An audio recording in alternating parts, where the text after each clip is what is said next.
All right, man. We are back at it with another edition of season 4 of the 2 Hour Lunch Break podcast, a podcast for Austin, from Austin. We're back at home base, Dawa Studios in downtown Austin, Texas. We here. I'm Trot with Zeus, one half of the 2 Hour Lunch Break podcast, and I got my co-host Saint. What's going on? And we got a special guest in the building, man, hailing from Georgetown, Texas. Just dropped the latest album, Forever and a Day. We got XB Valentine in the building. How are you doing today? I'm doing great. I appreciate you guys for having me, by the way. It means a lot. Thank you for coming, man. Of course. For real. Yeah, glad to have you. Glad to have you, man. So to get started off, man, let's go ahead and before we get to the music, let's dig into your background, right? Okay. Georgetown, Texas. Yes, sir. Talk about your experiences growing up in Georgetown. Oh man, no one's ever asked me that, but I'm glad you did because it's funny because I had this video, with Paul Wall that was circulating around where he's saying, hey, I'm from Georgetown, right. So that's how me and him linked up. Right. And a lot of people in the comments are like, why are y'all repping Georgetown like that? Like, why are y'all so proud to be from there? I was like, it's not that we're proud. It's just, it's rare. It's, no one from Georgetown ever hears anybody doing big things, what I'm saying?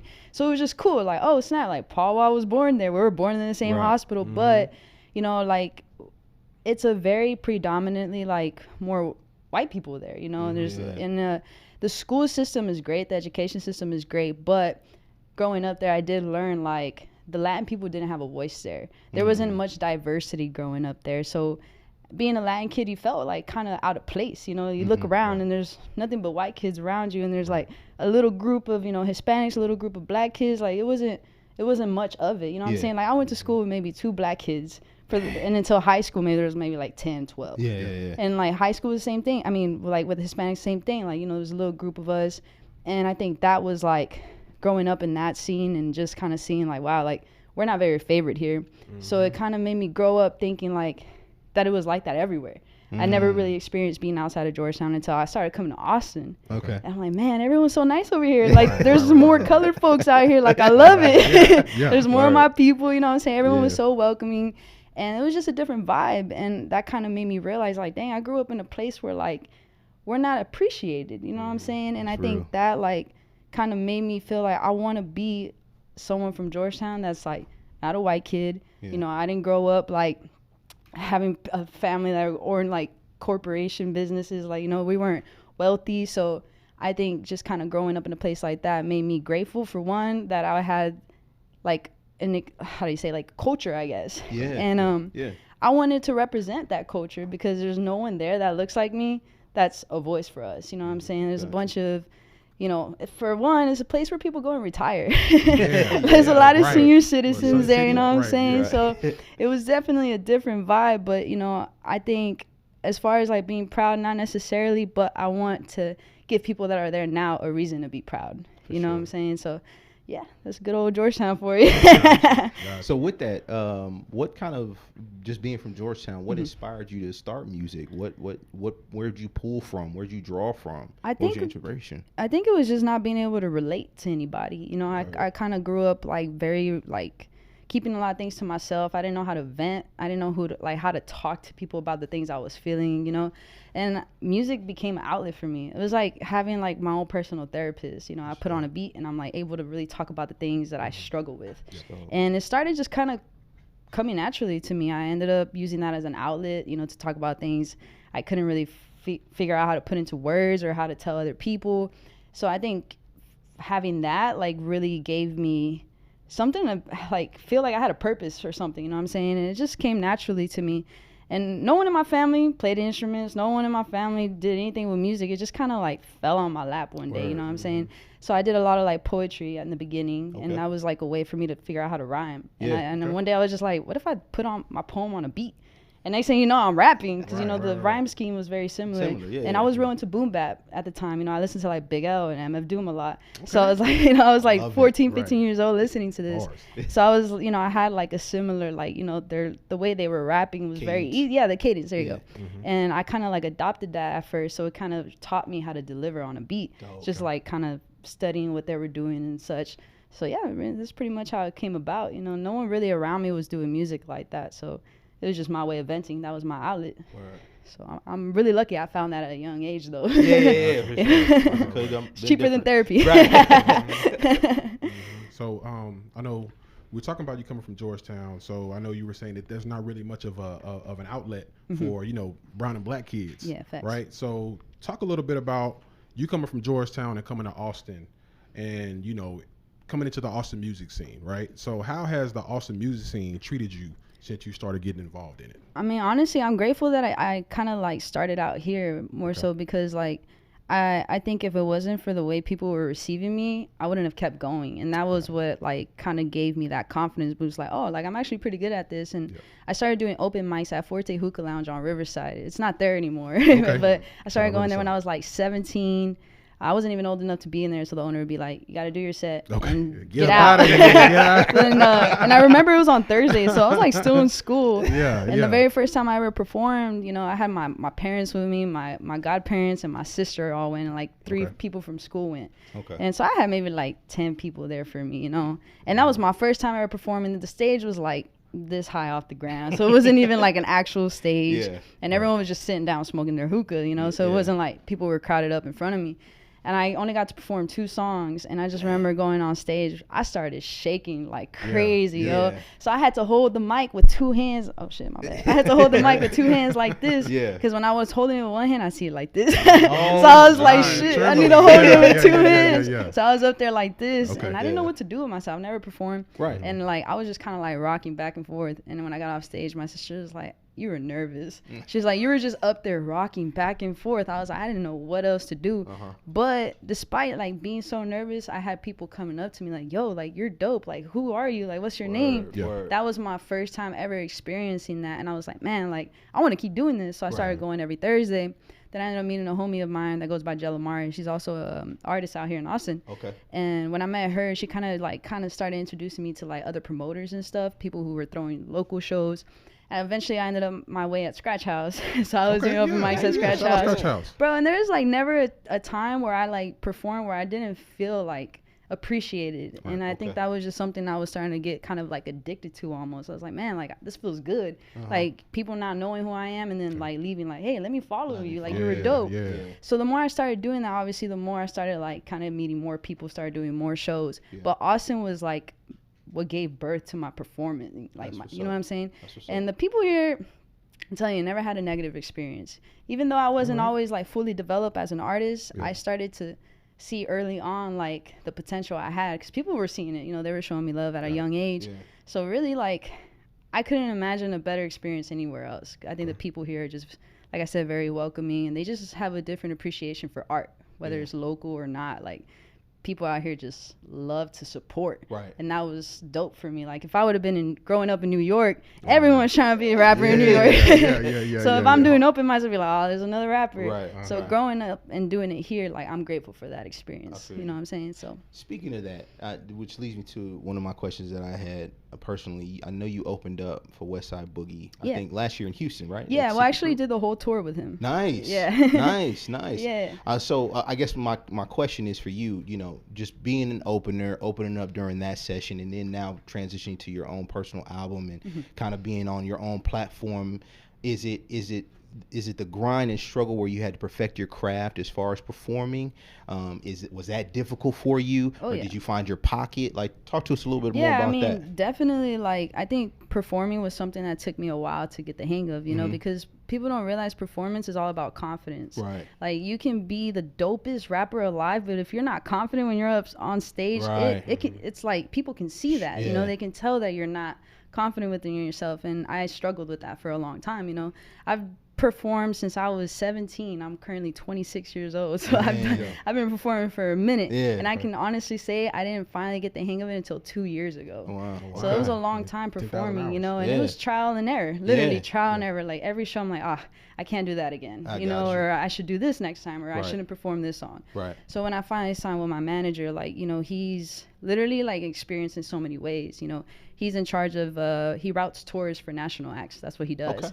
So that's actually how I got on the Westside Boogie tour. And he's very, very adamant about performing. Like, he's kind of guided me, and he's actually my hype man. So he goes on stage, and like he's always told me like it's very important to have a story. Like, don't just go on stage and like do song after song after song. He's like, give yourself a chance to like tell people who you are, give them a story. Like, what's this song about? Talk about what this song's gonna be, or like interact with them, give them a chance to get to know you while you're up there. You're only up there for 15-20 minutes. like you got to make the most of those 15-20 minutes. Yeah. So like we started kind of coming up with like a set list. We had the same 5-6 songs that we do every show, and I know exactly what we're gonna say in between every show, or how we're gonna get the crowd to interact. For instance, like my last song on my set is called What You Need, and that's the first song I ever wrote about a girl, you know, putting myself out as an LGBT artist. Yeah. And so at the end of the set, I tell the sound people, turn off the lights. I need everyone to pull up their lights. So everyone pulls up their phone lights. Yeah. I get a stool, I sit down, I tell them straight up, like, hey, I'm going to get real with you guys for my last song on my set.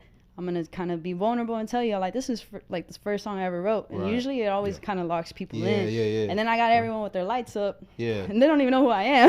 Right. But I got the whole thing lit up. Draws them in, though. And then it's like, they're kind of seeing like, oh, like you're more than just an artist. Like you got a story. That's and people, deep. and there's people in the crowd that probably going through the same thing. There's probably people in there. Sometimes when I say the LGBT word, I hear people cheer. And that's like, most of the time the only opener that really represents for them, you know? Yeah. So I have that advantage. Dope, and I'm like, every show, it never fails, man. That's dope. Every show. And like, you know, every song has its own little like introduction and whatnot. Right. But that's when I learned, like, man, it's so crucial to like give them a little bit of you while you're up there. You know, I have my manager be hyping me up still. He be saying things to get the crowd. Like he does this little chant where he's like, when I say X, y'all say B, and then like that's just something he does it on his own, but it works, you know. Because it helps people kind of like pay attention. They're present, and you're giving them something to participate in. They don't know you, but they're like, man, like, you know, I'm having a good time. You know what I'm saying? So I learned that 2 years ago after performing for, I don't even know, I can't even do the math, but but you know, and it's just so important to like give people a story. You know what I'm saying? Like it just. That they can hold on to. Yeah, exactly. They'll remember you more than you just going up there like, all right, next song. Okay, this is next song. You know what I'm saying? Or just like not even saying anything. Just, right.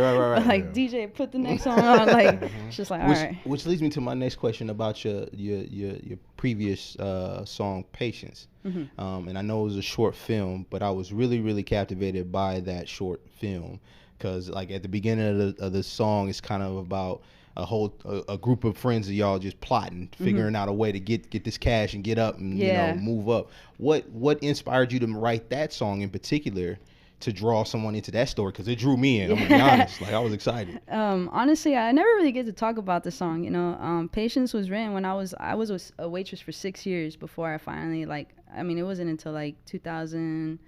What year are we in? 23. So 2019, I officially stopped being a waitress. Okay. And you know, that time like I was still grinding, so like I never not was working towards what I'm doing now, like even when I was waitressing. And I just remember like telling myself like, man, like I just can't wait for the day that I'm finally doing what I actually love. Like being there humbled my ass. Right. And I think the thought of like I just had to be patient. You know, I had to be patient. You know, one day is gonna come to me. I just have to be patient. Like I can't just quit just because I'm tired of waiting. You know what I'm saying? Yeah, for sure. And I think that's what inspired the song was like, you know, just the constant feeling of like, man, I don't want to be here no more, but I know I have to do this in order to get to where I want to. And it's funny because where we shot the music video was a restaurant I worked at, which is my family's business. Like my uncle owns that restaurant. Okay. And so in the music video, you know, it starts off with like me and my homies are plotting, and then it gets to a point where I'm the one in the studio working, but they're the ones like partying around me. And like you can see that they're not patient enough, so they go and rob a store while I'm at the studio doing my thing, and they end up getting busted. And I end up keep doing my thing, and you see. I ended up getting to my destination, but they got caught because they wanted money so quickly. They weren't patient enough. So that was like the whole like meaning behind the whole song and the video. I wanted to demonstrate like what patience can do for you. Because a lot of people like, I ain't the only one hungry for it. But there's people that just starve and they eventually like, oh, I can't do this no more. I'm done. I don't want to starve no more. But it's like, that's part of the process, you know? And Patience, that song for me, like I listen to it to this day to remind myself, like I need to keep thinking like that version of me. Because, you know, like people think you get to a point and you're good. Like, no, like once you get up here, the hardest part is staying up there. And people think like, oh, I'm here, I'm good, I don't have to work as hard no more. Like, no, you have to work even harder when you get up here. Because you're officially in a league where everyone's the same. So you got to show like what's different about you, what's special about you. There's so many of us doing the same shit. So it's just like, what's different about you? So I think that's like the the overall like meaning behind the song, and like just remind yourself you gotta be patient. Okay. Let's talk about Like This, right? So I know Like This is you dropped it with Paul Wall and Big 2-3, right? It's gaining a lot of attention. Talk about that collaboration and how it came about, and what it's like working with such legendary artists. Yeah, I mean, it's kind of funny because a lot of people don't know that song wasn't even supposed to have me on it.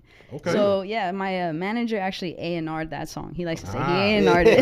I had to say that. He didn't watch the interview. Like, yeah, you better say A&R'd. The song ain't dope if XB ain't on it. The song's not dope. But, because, he's super plugged in with Paul Wall. Him and Paul Wall's manager are super cool with each other. Okay. So, anytime anyone needs anything from Paul, they got to go through my manager. He's kind of like the middleman to get to the main dude. Yeah. And so, Big 2-3 hit him up for the feature, and it was just supposed to be him and Paul. Okay. And Big 2-3 was originally on the hook, and my manager was like, yo, I'm gonna sing you the song, just do something with the hook.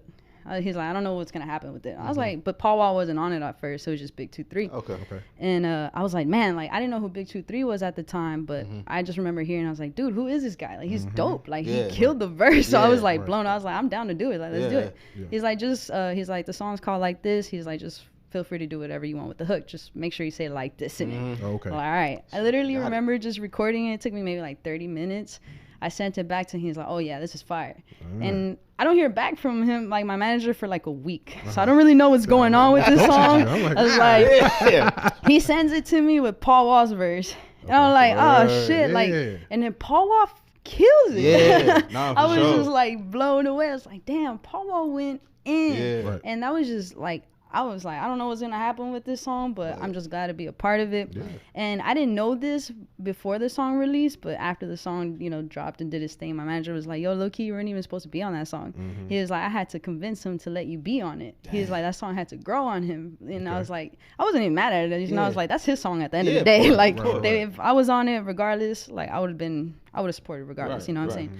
But it was just funny to me when he told me that. He's like, I had to like really convince him, like, no, you want XB on the hook. And finally he's like, you know what, like, yeah, let's run with it. We shot the video, we posted a clip of the video, and next thing you know, that thing hit 1 million on everyone's platform that posted it. My manager posted it, Big 2-3 posted it, and I posted it, and each one did 1 million. So it was just crazy. And we're like, and it's funny because my manager's like, see, that's what happens when I A&R shit. He had to toot his own horn real quick. But yeah, it was cool. Like, it was just something that happened so naturally. And it happened, like, in a way, like, no one really expected it to do as crazy as it did. So it was just cool. Well, I assume Paul Wall was somebody who, like, you've always wanted to work with. Yeah, definitely. Like, especially we all grew up listening to his music out here. Of course. So are there any other artists that you, like, in the future, like, I want maybe Timbaland to produce something? That's crazy. I said that in the interview one time. Word, okay. Someone asked me, shout out to Mozzie's World, because they're the ones that had asked me one time who are my dream producers. And I said, I don't know if you know him, but Ryan Leslie, he was like a producer back in the day.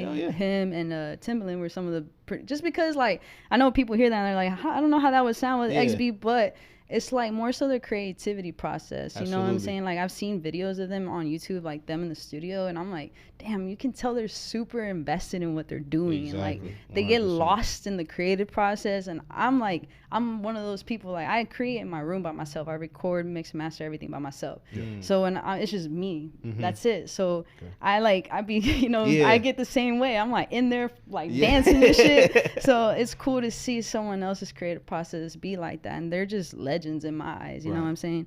But as far as producers, I'd love to work with Timbaland. Especially because, like, back then he did a lot of stuff with Missy Elliott too. And she was someone that, like, growing up, we didn't have a lot of females that looked like her and that I could look up to, you know what I'm saying? Like, there was literally no females that I could be like, because I was a heavier set kid growing up for a long time.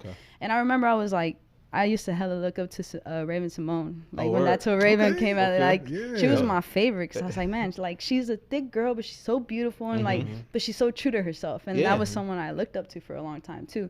But as far as, like, like, the producing and then, like, I guess, like, artists that I would love to work with, I'm more on the R&B side as far as, like, Texas artists. But I don't know if you heard of D. Gotti.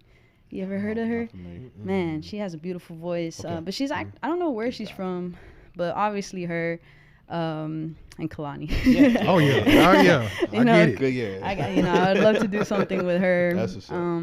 But man, I never really think too much about who I want to work with. I've always, a lot of these features that I've done just kind of like happen. The opportunity was there, and I'm very big on like, I want to take advantage of every opportunity put in front of me, because I never know, like, even if I think me and that artist don't really mesh well, like I didn't ever think I'd do a song with Bone Thugs and Harmony. Like I was like, there's no way I'd ever do like I don't think I'd sound good, but ended up being one of my biggest songs. And they're the same thing with West Side Boogie. Like I never thought me and him, when I love West Side, but I was like, I don't know how me and him would sound together. But you don't know until you try it. Right. And that was the second biggest song I put out. So it's just like a matter, you just gotta.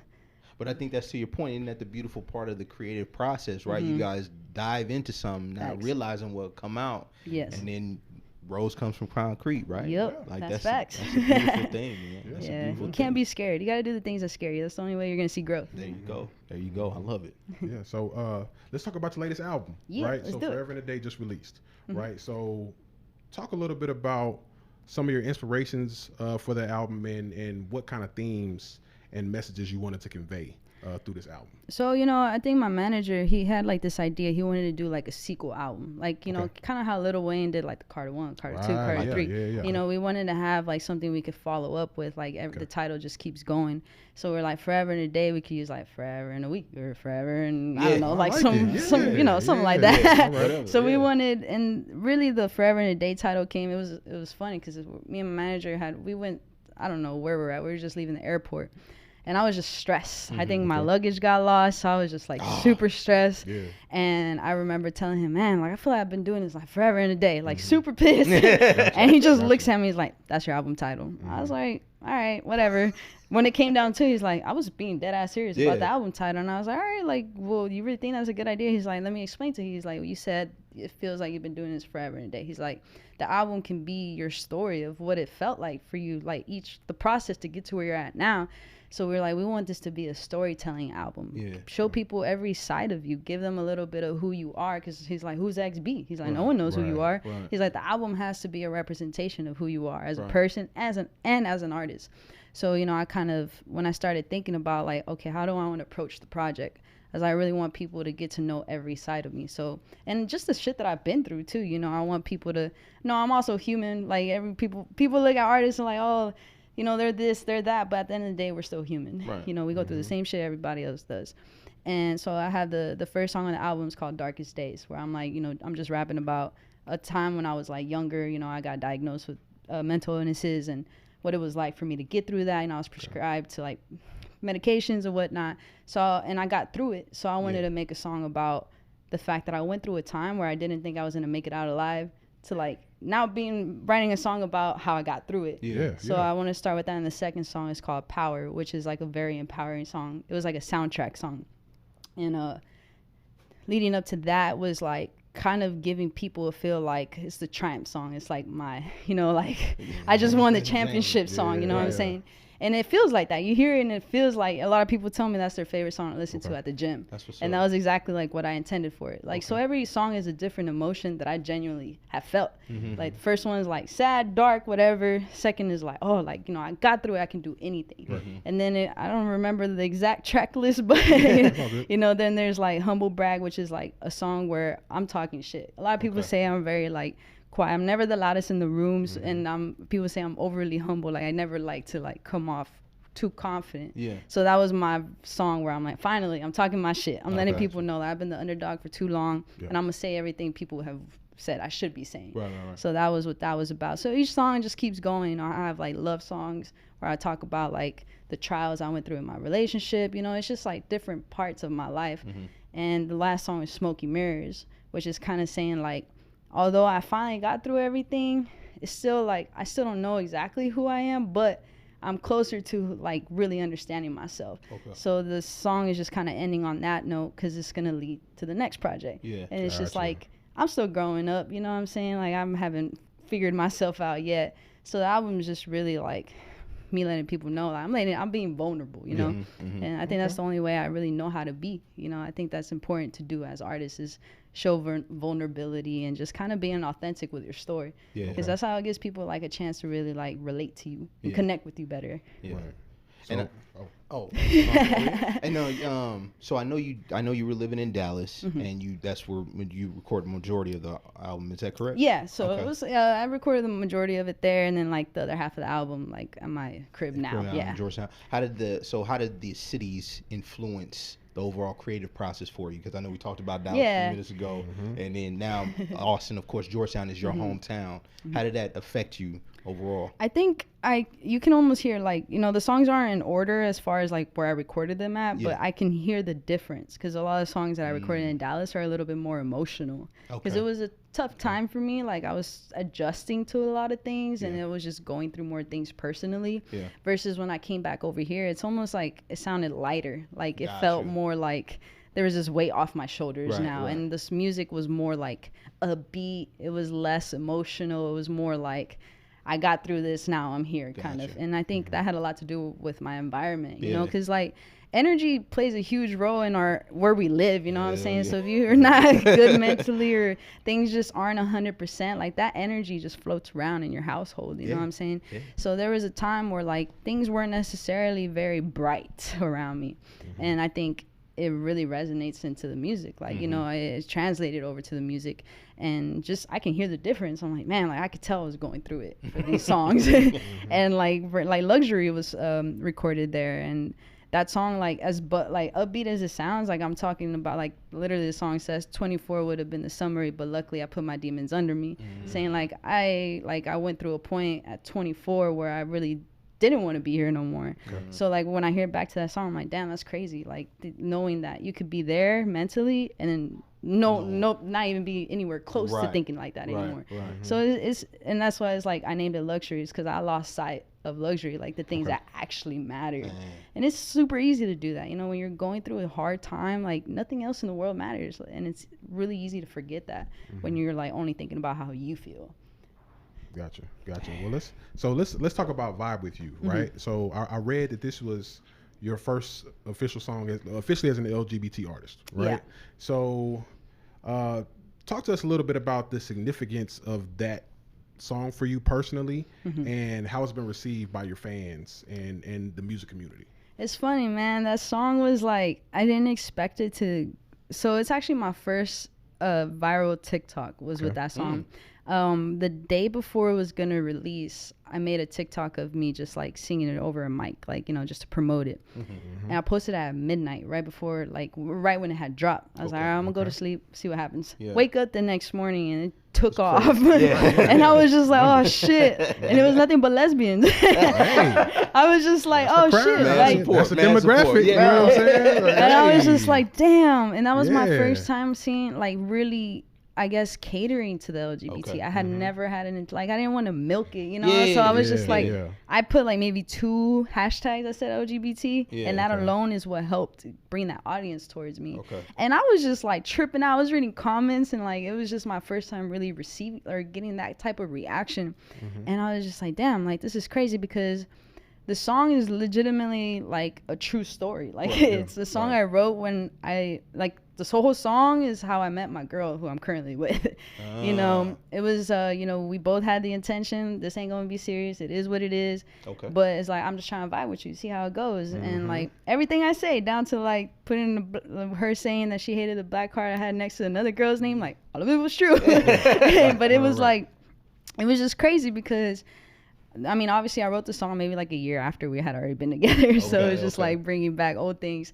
But when I made it, it was like, this is my first like commercial like sounding song, you know. It was different, a little bit out of my element, but I wasn't expecting it to like, for the lesbians to love it so much. And I was seeing like people making videos about it, and it was just cool. And I think not a lot of people even really realized Baby Bash was on it, because it was promoted on the LGBT side. So when people were like listening to it, they're like, oh shit, like Baby Bash, because I didn't promote it as he was on it. I wanted to see like what it could do on its own. Yeah, on its own. But it was just a plus that he was on it, because I did also get his audience too, you know. Like there's people who do like Baby Bash's version of, I mean, his verse on it too. So yeah, I mean, it was just crazy. Like, I think the intention was never to like make it a whole LGBT thing, but my manager, he's smart, man. Like when it comes to marketing and stuff, like he knows what he's doing. He's like, just put an LGBT hashtag, see what happens. Gotcha. Oh, wow. Gotcha. And that shit worked. Man, it was just crazy. That was my first time experiencing. Like, I had some crazy comments, like girls, like I had crazy DMs. Like, yeah, I bet. Yeah. I was just like, oh, this is different. Right. I was like, it was on fire. I was like, okay. That's crazy. No, but it was cool. It was like a confidence boost too, and it made me realize, like, I used to be real scared to like promote LGBT. I didn't want to like annoy people either. You know, I don't want that to box me in right there. But it's part of you, though. Yeah, but at the end of the day, that's who I am. Like, fuck, like I ain't going to shy away from it because they want that shit. There's not enough songs like that. So the more I'm catering to them, the more they're like coming to me, you know. So I keep just feeding the LGBT shit as much as I can, because at the end of the day, that's just who I am. But as an LGBT person, like, I'd be looking for songs too besides myself, you know, like that sing about like women singing about other women. D Gotti happens to be one of those. That's how I found her. And like that perfect example of what happens when you promote yourself as LGBT, me as an LGBT person. I'm like, oh shit, someone else that makes music like that. And like, you know, it's just like dope to see like the type of audiences I can bring just based off of the type of music I'm making, you know. So it's cool. But it's funny because I was telling my manager one time, I was like, it's weird that the ratio is like more male than women. Like 30% female listen to my music, 60% or 70% male. Really? And I asked him, I was like, what is that? He's like, you make music with like you're talking about a woman in the way men like to hear that shit. And I was like, that makes sense. He's like, so now you have two, like, you're catering to two different people without even realizing it. So I was like, wow, I never thought about it like that. So with that, like, how do you navigate the intersection between like your personal experiences and your music? You know, because we just talked about your experiences just being a woman of the LGBTQ plus community, right? How do you say, you know, I want to stay true and authentic to myself, but I know I got a job to do as an artist to bring something forth that like people can relate to, people can love.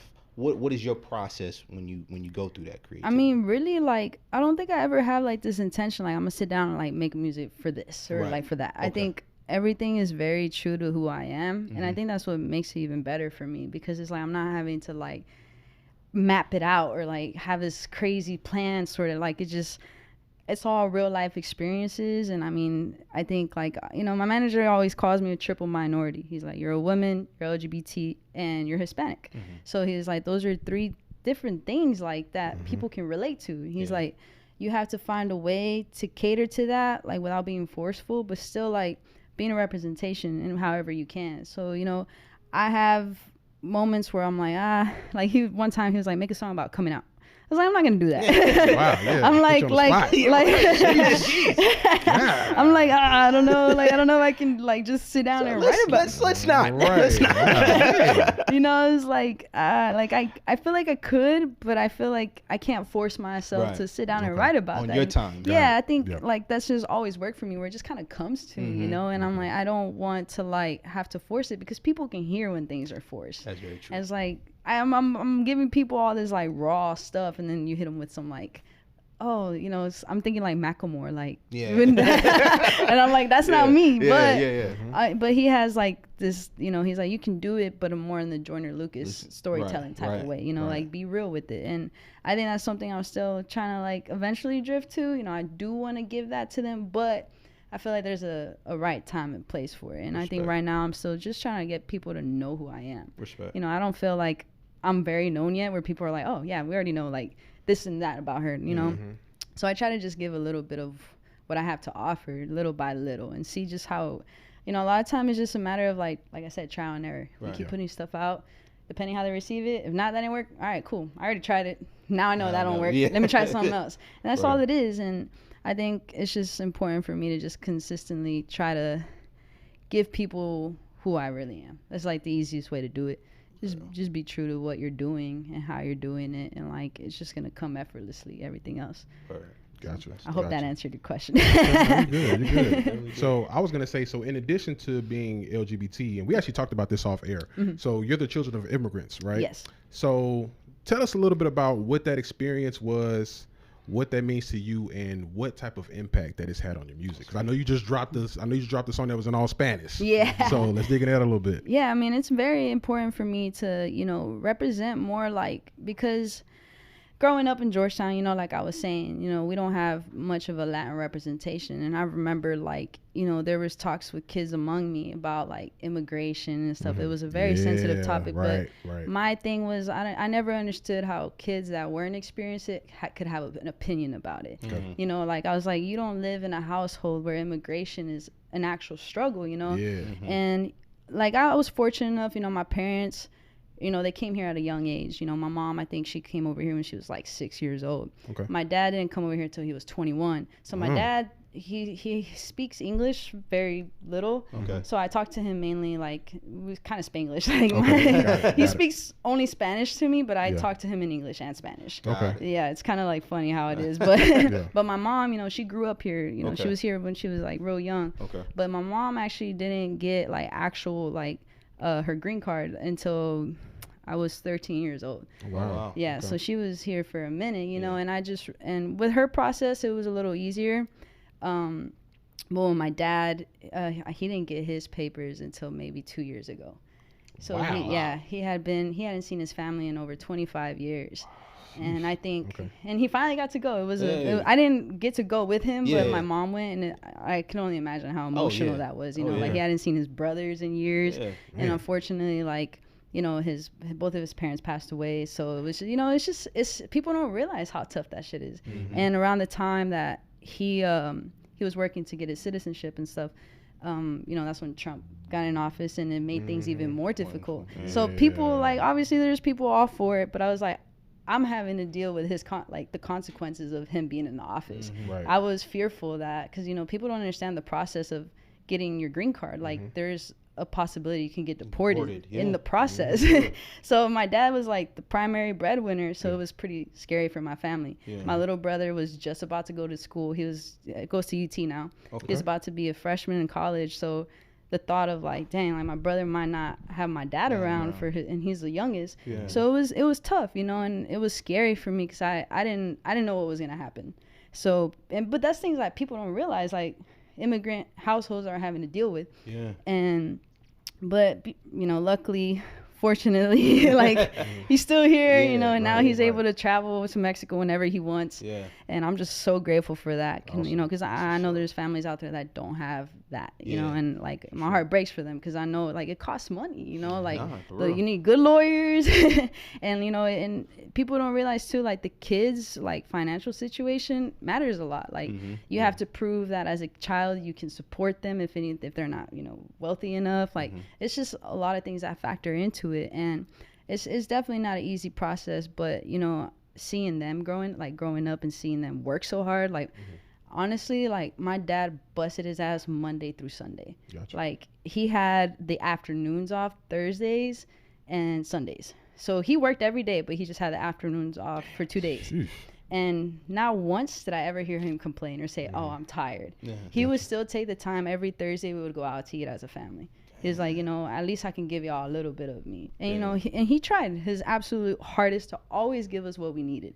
That was his thing. But never did I ever hear that man complain. To this day, I'd be like, Dad, take a day off. He's like, nah. He's like, this is what keeps me young.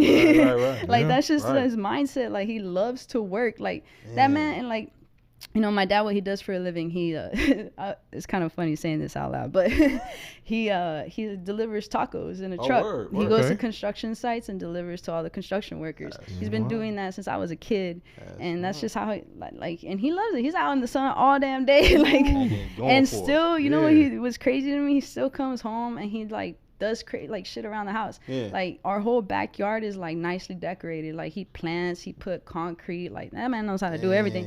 And he learned from watching all the neighborhoods he goes and delivers tacos to, because they're nice ass neighborhoods. So he'll become friends with the people that sell the rock, and he'll go and get that same rock. Like so genius. I'm telling you. And just watching him, like I feel guilty complaining because I always think about my dad. I'm like, damn, that dude's been working his ass off since he got here. And even probably like all my uncles, like my grandpa wanted them all to have a degree in something. So in Mexico, they all got degrees, all of them. Whether they liked what they were doing, they didn't care. They would just wanted to give their dad something to be proud of. So my dad has a degree in Mexico for being a mechanic. Okay. So so he knows a lot about cars, but he's out here selling tacos. Right. You know what I'm saying? Yeah. So it's nothing but sacrifices, and like the fact that he's never, like, I bullshit you not, never ever heard him complain. And that alone, like, I'm like, man, like, that man's work ethic, like, how can I not work just as hard when I have everything I need? Like, I have nothing slowing me down. And same thing with my mom, like, they grow up like not really having the guidance, they don't have their parents here, so they're having to do it, like, see what their peers are doing, like, and when you don't have guidance, it's really hard to give guidance. And I give them props for guiding me and helping me be the best human being I can be. You know what I'm saying? Like, my mom is an angel, and that woman, like, has really had to go through some tough times and she's still, like, so big-hearted and loves to give. Right. Like, she's just giving and giving, and, like, watching that, like, I have no excuse not to be a good person to the people around me. You know what I'm saying? So I think it's just important that, like, I learned from them, because they didn't come over here to just see us fuck around, like, they want us to, like, be the absolute best we can be, because we have all the resources here. We have everything they didn't. So I look at that like, damn, like, I'm never complaining again. So that's really it. Like, okay. Well, I was gonna say, so I know you've been taking music seriously almost a decade, right? So with that said, your trajectory is still going up. So talk to us a little bit about some of your challenges as an up and coming artist, and if you've able to overcome them. Yeah, I mean, I think I've had a lot of different challenges. Like I said, in the beginning, a lot of it had to do with my image. I was pretty overweight in the beginning of my career. The biggest I weighed was 250. And that did a lot with my self-esteem. I remember I flew to New York. I had my first A&R meeting. Okay. The dude straight up told me I needed to lose weight if I wanted to be in the music business. And like, I'm young, so that, like, it, like, shattered me. I was like, man, do I really want to do this for a living? If I'm gonna be criticized for the way I look all the time, like, I thought it was about the music, but they're telling me the music's good, but that barely matters. So it was discouraging. And I think the more I was, like, doing stuff, the more I was realizing, like, I'm not really that confident. And I remember my Instagram appearance, I barely ever showed my face. I would always post pictures, like, with my head looking down, or I would, like, I never wanted, like, my full body in the pictures. So or I would be like, no, like, let me get to my side, turn to my side, like, it was but it was hard for people to really, like, get to know me, because I was, like, casting away from who I actually am, or I was, like, ashamed of what I looked like. And it messed with me, but, like, the more I was, I started taking my health more seriously, like, maybe 2 years ago. So, I started losing weight, and as I was losing weight, I was starting to gain my confidence. But a lot of that, like, when I was bigger, I also wasn't out yet. I didn't come out until I was 21 years old. So I spent a lot of time, like, hiding who I really am. So I was, like, having a lot of internal struggles that was preventing me from being able to be the best artist I could be, because I wasn't authentic yet. Like, I didn't even know who I was. So it was hard for me to give people the real me when I didn't even know who's the real me.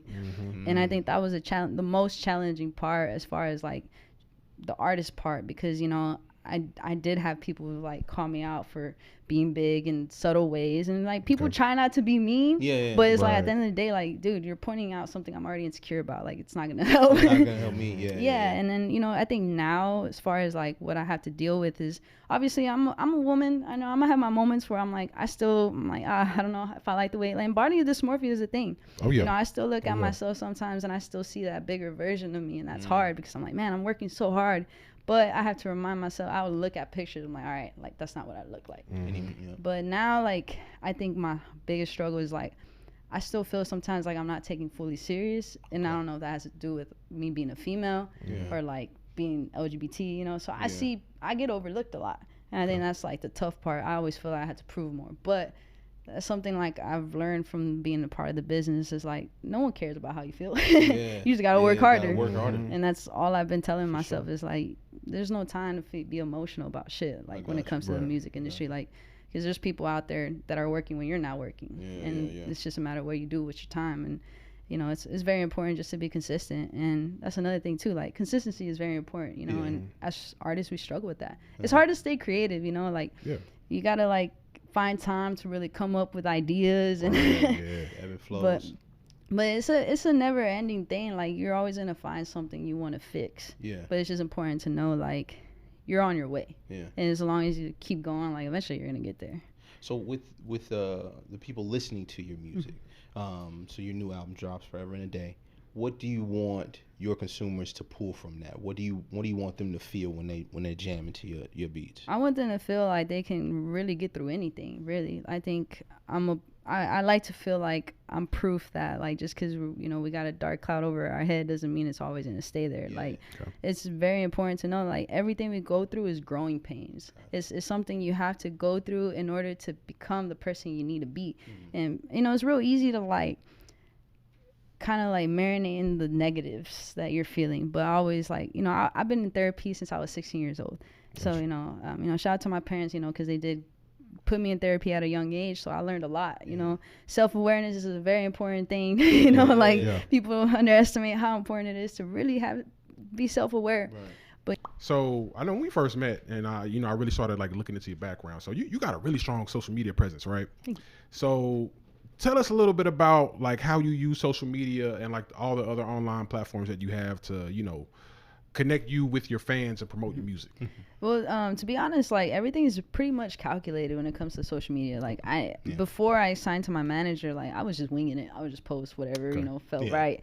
But now like we actually schedule out posts throughout the week, so he'll have me like, hey, I need you to shoot these 3 pieces of content today so we can roll out for the next week. Or he's very creative as far as when it comes to like content creation. Like it's funny because when the album dropped, he had me do like this like skit where he's like, I want you to say, like, be real serious in the beginning of the video and be like, hey guys, I've been thinking, like, I think I like dudes now.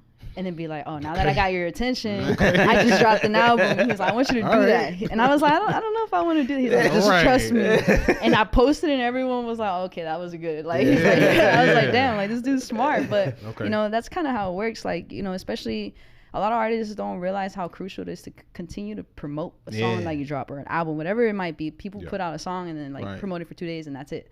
And like we have like, we did these like content pieces where I did like I went to Fort Worth and shot at the studio that had like 10 different rooms. Shout out to Prophecy, he shot all those for me. So I did like 60 seconds of one verse off of the album, so it was just different clips of different rooms that we shot in. Dope. And I rolled it out once a week before the album dropped, so that was something we had planned out. So it was like teasing each song leading up to the album release. And we're just doing different stuff like that, and he just makes sure that I post the same thing on every platform. As far as like the only thing that I'm more consistent on is TikTok, just because I have the freedom to really post whatever. You can post like 6 times a day on there, no one's gonna care. But as far as Instagram, that's probably like my strongest platform. Because I just kind of try like my manager's also very adamant about like responding. He's like, make sure you respond to everybody, show love when you can. Because it.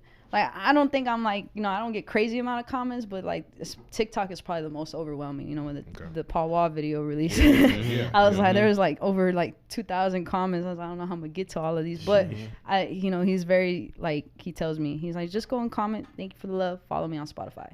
And I did that. My thing jumped 1,000 Spotify followers after doing that. So, it's just a matter of like really kind of, I try to plan things out with him and a lot of the times it works. And he's very big about like, you don't know until you try it. He's like, don't knock it until you try it. He's like, if it doesn't work, just delete it. As simple as that. So, there's really nothing more to it than he just be kind of giving me ideas of what kind of content I should do. We have days we schedule out to shoot it. And then we have days where we schedule when it post it. Dope. So some of your fans or people that are following you, this upcoming album that's coming out, what do you want them to gather from that? What do you want them to pull from that album? Man, well, the one that I just dropped, or Forever and a Day. Yeah, I'm sorry.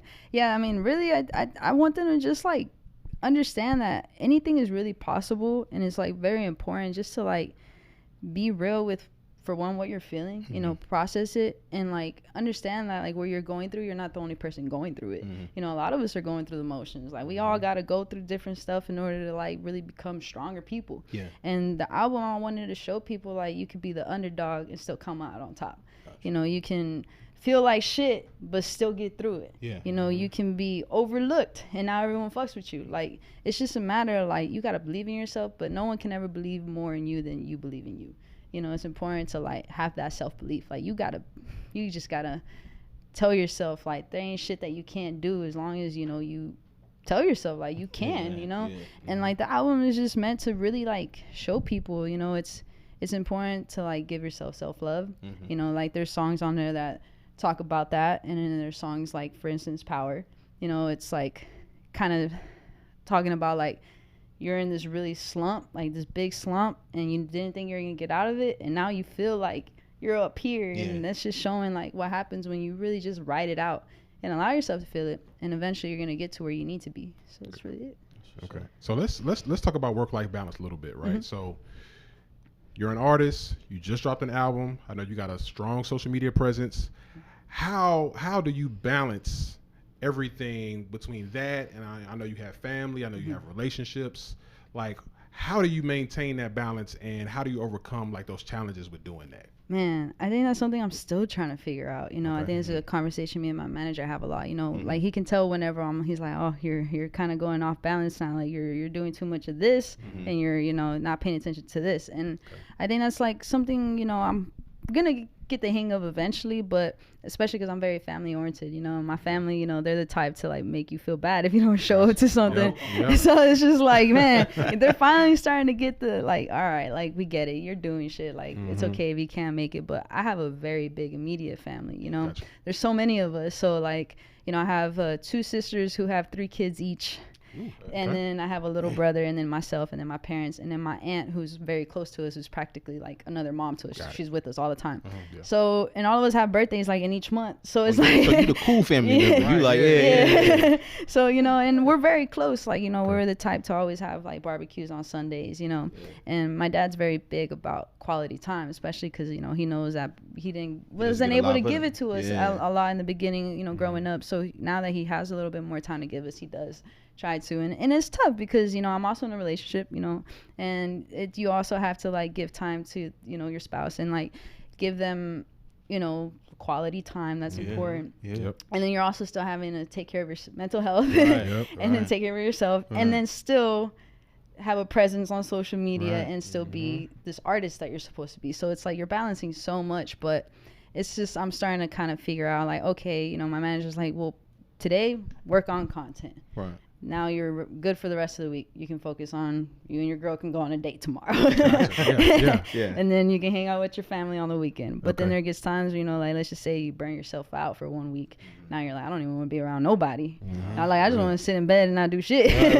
Like my social batteries die, you know? So it's just, it's something I'm still trying to get the hang of, but it's just a matter of like kind of, it's just like making a schedule almost. You know, like my schedule is so like unpredictable. Like I can never tell people like, yeah, I'll be free next week, but that can change like 2 days before the day you tell me you want to hang out with me. Like I can get booked for a show. My manager can be like, hey, we got to fly here, or like anything can happen. And I think that's the only thing that's a little bit intimidating about this, but it comes with the territory, you know what I'm saying? And I think I'm just starting to understand that it's just a matter of how I want to balance it. You know, no one can really tell me, hey, you need to do this, do that. Like I need to figure out that part.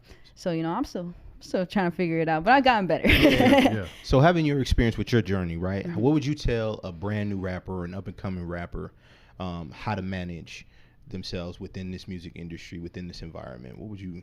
Well, the first thing is they gotta ask themselves, like, how serious are you about this? Like, is this something you really think like you want to do forever? Like this is your purpose.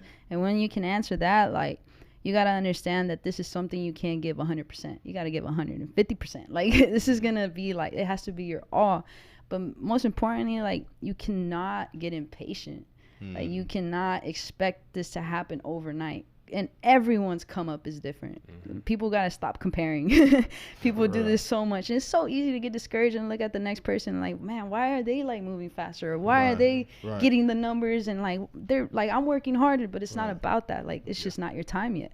You got to understand, like, everyone's process is different. Everyone's come up is going to be different. Like, everyone has a different lesson to learn. And you probably just haven't learned your lesson yet. And, you know, eventually you will, but it's just, it's like so important to like build the foundation in this longevity. Like you want that, like you don't want this overnight success because you're only gonna probably be known for a year and then everyone's gonna forget about you. Right. You want, like, I always like to say, like, I'm trying to be like Drake and Russ. Like, you know what I'm saying? Like they every year they're relevant because they know what they're doing, and like I'm not trying to be no overnight shit. Like and I've been doing this for so long to know this ain't overnight for me no more. Like I've been doing this for a long time.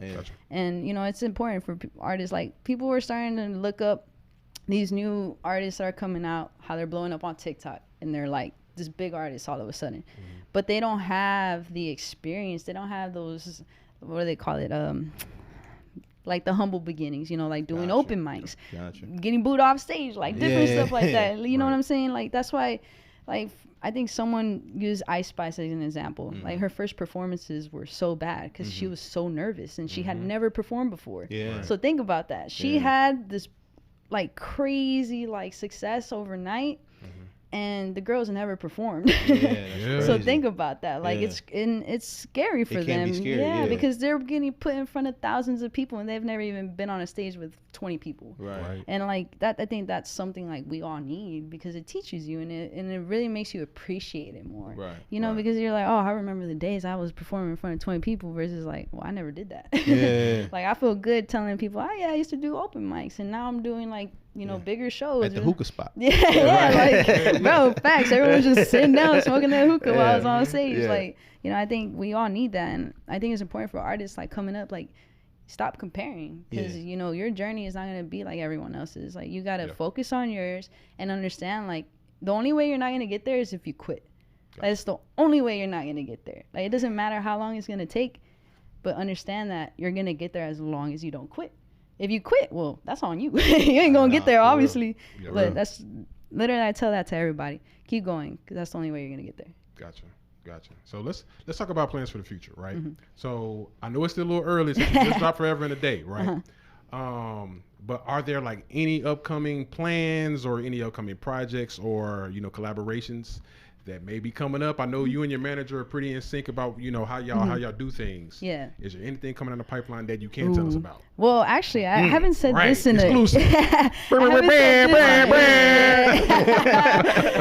Nah, so it's crazy is I actually do have a feature that hasn't dropped yet that I have had for like 2 years already. But I did a feature with Royce the 5'9". Nice. Yeah, so you know, me and him got one, but you know, we waiting for the right time. I got you. But nah, he's real cool with my manager, so I've gotten to meet him a few times. Super humble dude, by the way. But I am currently working on a Spanish EP. You know, so it's funny because my parents are like, about time. You know, my dad can't understand shit I say, so he always be listening to like, yeah, se oye bien. That's good. I'm like, all right. He's like, I don't know what you're saying, but yeah, your voice sounds cool. That's funny. But you know, I think it's just something like the majority of my family really only speaks Spanish. You know, more so on my dad's side. So I think it's just cool to finally give them something they can actually understand. But I will say it's challenging. You know, like a lot of people don't know this, but my first language was Spanish. You know, I grew up speaking Spanish the majority of my life, but kind of like, you know, when my dad started to understand it, I stopped talking to him in full Spanish. So you kind of lose it, you know. My Spanish got a little rusty, a little shaky. So the writing was even more rusty. And so when my manager's like, all right, I'm gonna need you to start writing Spanish, like I can try, but like I can't guarantee you it's gonna be like flawless. But you know, that song that I posted on my Instagram, it was just like me. He was just like, just do something to a beat, send me something. I was like, all right, I'm gonna try, let's see what happens. I sent it to him. He's like, dude, post that. He's like, just post it. He's like, don't say nothing. He's like, just post it. And I did, and the feedback was crazy. I was like, oh shit, like people actually like this. I was nervous. I was like, people are gonna come at me saying like, hey, this doesn't really make sense. But now, like, even my family from Mexico were messaging me like, oh, like I like this, like it sounds really good, like we want more. So it made me feel more confident about it. Like, oh yeah, like especially like the Latin market right now, bro. Like we got Peso Pluma and Bad Bunny. They're some of the biggest artists right now. Like the labels, that's what they're looking for. They want more of it. So my manager's like, this is a perfect time to take advantage of the fact that you're Hispanic and you can make Spanish music. Well, not to your point. I mean, like only like 10% of the population, of the world population, only speaks English. That's so crazy. That's 90% out there. You know what I'm saying? Yeah, I never knew that. Yeah, right. Yeah. So the market is crazy. But with that being said, you just talked about Royce 5'9", of course, Westside Boogie. Give me a memorable or funny moment that you've had in your career that you're like, yo, I'm never gonna forget this. This is the best. Ooh, that's tough, man. Man, I don't even know. I feel like there's just so many moments. Oh, man. I gotta say, maybe like the first time I got to smoke with Baby Bash. Oh, word. Bro, I was so intimidated by him. Yeah. Like, I just remember, like, he was real cool, but he's so chill and mellow, and like, he just talks to everyone the same. So I remember I was in the room and we're all in this big circle just passing it around. And like, bro, when they were smoking like heavy, like, Baby Bash is literally sponsored by cookies. Oh, so like, it was crazy. Right. And like, I mean, I like to think I have a pretty good tolerance, right? But this day my tolerance was tested. So, so you know, we're all smoking, and there's maybe like 12 of us and like 4 or 5 different joints going around. It was crazy. And I just remember at some point I hadn't even talked to him yet. Like we hadn't even had a conversation yet, but we were just around each other. And he finally talks to me, and I'm like, fuck, man, like, this is the wrong time. Like, I'm officially too lit. Like, I don't even know. Like, bro, you had all this time to say something, and you wait right now. And I just took too long to respond. Like, I just remember, I forgot if he asked me where I was from or what. I honestly couldn't even tell you what he asked me. But I just remember looking at him, and I was just like, bro, like, I'm too high for this. Like, the Baby Bash is right next to me. And I just remember kind of, like, I don't even know what the hell I said, but I don't even think he acknowledged what I said. And I just remember thinking, like, damn, like he straight up just did, fucked like, up the moment. But I never forget that, because I was like, man, I got too high. Could I, like, me and Baby Bash could have been like best friends by now. I would have just like, but that was just a moment. Like, it was a good time, but man, you know, that's funny, man. That's funny. he was cool, but now we're cool. You know, every time I see him now, like it's all love. Yeah. Gotcha. Okay. All right. So we got one final question before we wrap up, right? Yeah. So now this is gonna require some work on your part in addition to this answer, right? Okay. So we had an amazing time sitting down with you, chopping it up with you, and everything like that. Now in the future, right? Now you know what it is to be on the show. Who do you think would be a good guest on the show? Now before you answer that though, you got to be able to plug us in with that person. Like somebody you got on speed dial, like, hey, y'all need to pull up on the 2-hour lunch break. Nah, man, this was a no-brainer. I definitely think y'all should interview my manager. He's got stories. Like he's met a lot of people. Like if y'all look him up, he has his own podcast, but he loves doing podcasts himself. Gotcha. Like he loves being able to tell people like who he is and whatnot. And I mean, that's very much doable. You know, I can just like next time he's in Austin, be like, yo, we gotta pull up. Easy. Yeah, but man, like he just did a interview with Julio Cesar Chavez, which is like a big time boxer. He just did. That was like one of his biggest interviews recently. But he's interviewed everyone: Westside Boogie, Paul Wall, Baby Bash. He's done wrestlers, but I think he's someone you guys would have a good time like getting to know. You know, he's very entertaining. I think you should watch his interviews. Though you'll be like, oh yeah, this dude's a character. Gotcha. Yeah. Gotcha. So we can make that happen. Easy. Let's make that I like happen. it. Let's do it. Say, so before we wrap up, let's go ahead and plug your social media handles. Where can everybody find you? So it's very easy, and I like to make it simple for everybody. But if you look up XB Valentine on everything, there's no gaps in my name. It's all together, literally everything. If you go to Instagram, TikTok, Twitter, Facebook, Apple Music, YouTube, Spotify, literally all the same, just to make it easy for everyone to find me. Yeah, or you can Google my name and everything will pop up. Gotcha. Okay. And so that wraps up this edition of the 2-Hour Lunch Break podcast, man. Once again, shout out to XB Valentine for taking the time out to kick it with us. Appreciate you guys. Shout out to our production behind the boards. You can find them at cafeyodo.com. Shout out to our home studio, Dawa Studios. Episodes of the 2-Hour Lunch Break can be found streaming on all platforms, and you can find us on Instagram at 2HLB Pod and on Twitter at the 2-Hour Lunch. Thank you for tuning in, and we out. Peace. Let's go.